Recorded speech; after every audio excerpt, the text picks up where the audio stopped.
with Minex Metallurgical Company around 13 years. And I was worked with Chorus India Limited also, and sometime in magnet industry. So now working with Castwell Foundries. So we are talking about the inoculant today. So can we start? Yes, sir. You can start.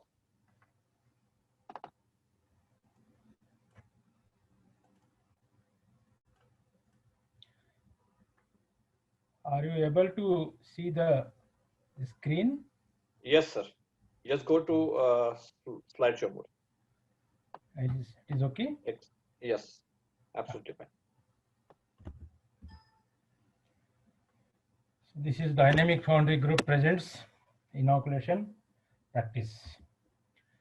So first of all, what is the inoculation? 1 minute.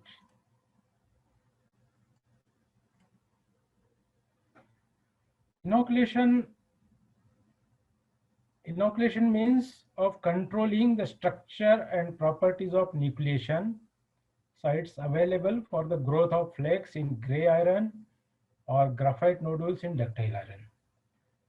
And inoculant reduces undercooling during eutectic solidification, thereby minimizing the risk of forming undercooled graphite and carbides or shield. Then what does inoculation do in cast iron? In cast iron, it promotes the formation of small uniformity dispersed type A graphite. It minimizes chill by avoiding primary carbide formation. It decreases section sensitivity by providing uniform graphite flakes size throughout the casting. It improves the mechanical properties in the metal. In inoculant, there are some different types of compositions in inoculant. Inoculants are basically ferrosilicon based inoculant containing small amount of one or more elements in order to obtain the effect in the iron, like calcium, strontium, aluminum, zirconium, barium, rare earth, and manganese are the most important element in the inoculant. Sometimes it depends on types of your castings, liquid metal chemistry, foundry practices, all these things.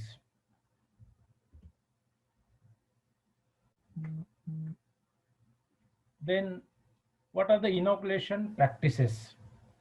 Inoculants are generally added at one or more of these three stages given below.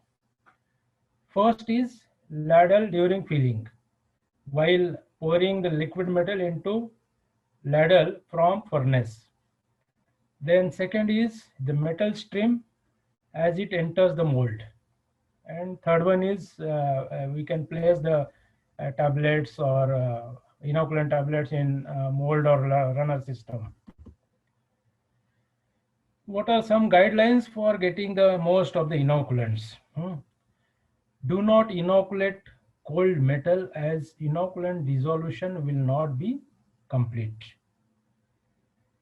Then pour inoculated in inoculation practice. Regulate the inoculant size based on the temperature and quantity of treated metal or metal is treating. Inoculant should be completely dry. Know the quantity of iron to be inoculated. Never throw the inoculant on the hot ladle bottom. Fill the metal in the inoculating ladle quickly. Add inoculant in the metal stream into the pouring ladle. How inoculation used in ladle? Additions rates for these types of varies from 0.2 to 0.6%.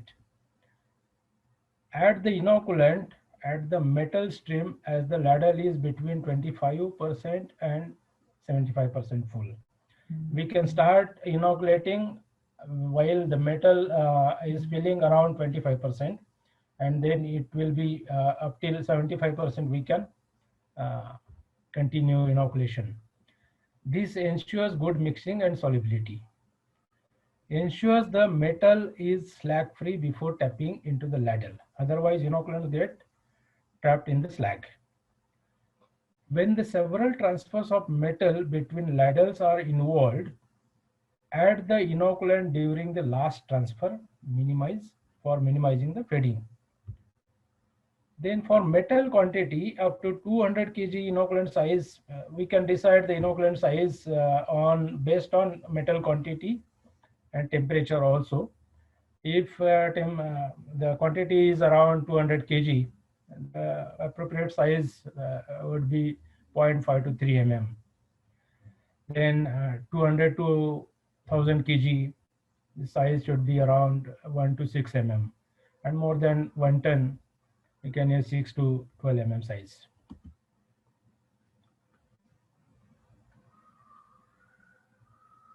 Late metal stream inoculation virtually eliminates fade.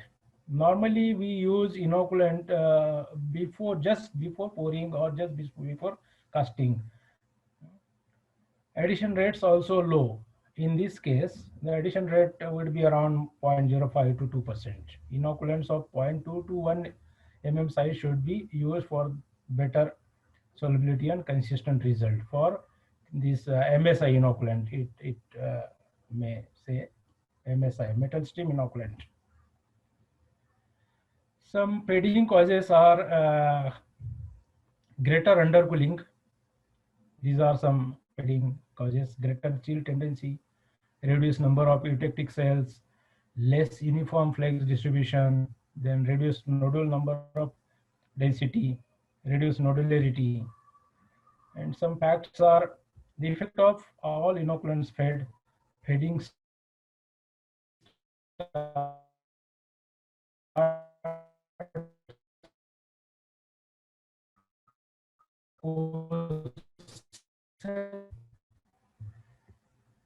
some of the measurement, how we can measure the effect of inoculant. Chill depth, we can analyze the chill depth, then nodularity and nodule count in HGRN, in case of HGRN, flake distribution in case of percentage elongation and hardness.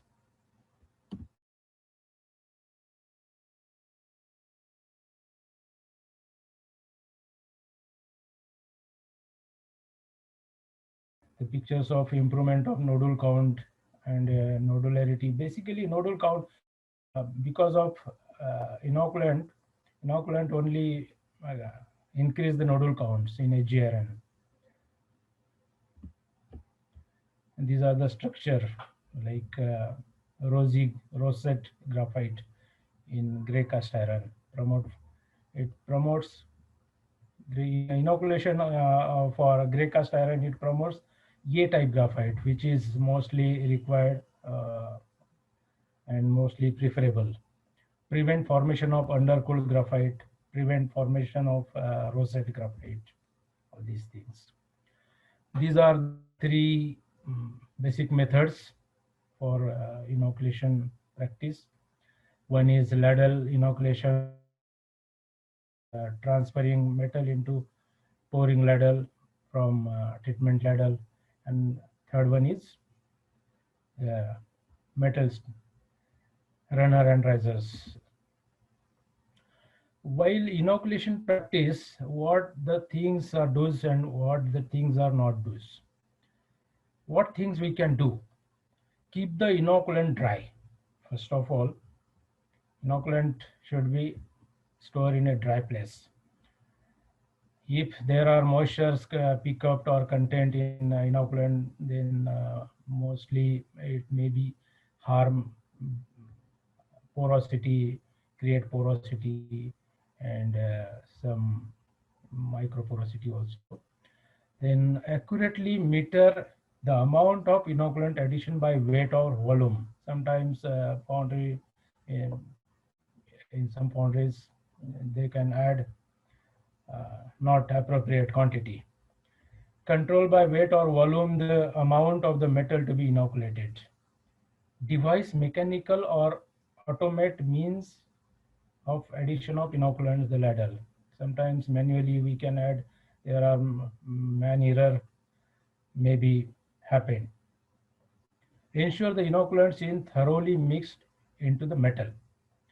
Check efficiency of gray iron inoculation by chill test taken the pouring session. Code casting so that they can be related to the test places. This practice is mostly doing all the foundries. Remove all slags from the metal surface before making the addition. And what we should avoid, don't make unnecessarily large addition of inoculants, particularly to gray irons, since there would be increase in risk of porosity. Don't attempt to inoculate metal at low temperature. Don't hold inoculated metal at low temperature. Don't place inoculant in the bottom of empty ladle, which is to be refilled. Don't use graphite to inoculate nodular iron. It is ineffective. Don't collect test samples from immediate surface of ladle of metal. Don't inoculate low sulfur gray irons with ferrosilicon. It is ineffective. Then effect of cast iron inoculation.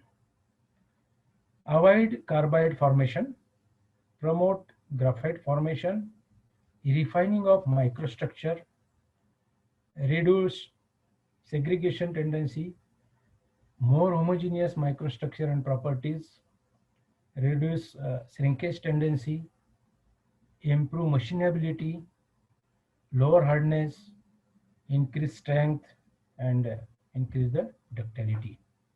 These are the structure of non-inoculated and inoculated iron.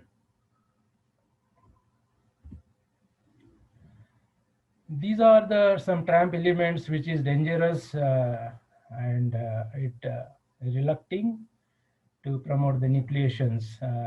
These are antimony, arsenic, bismuth, boron, cerium, chromium, tellurium, vanadium, like this.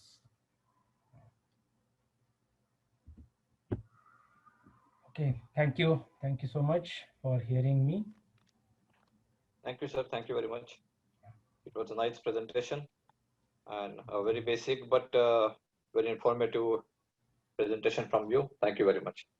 Now I request our next speaker, Mr. Manish Patrikar from MPM, to start his presentation. But before he starts, I will like to give him a very big congratulations for being selected as a chairman of IAP Western Region.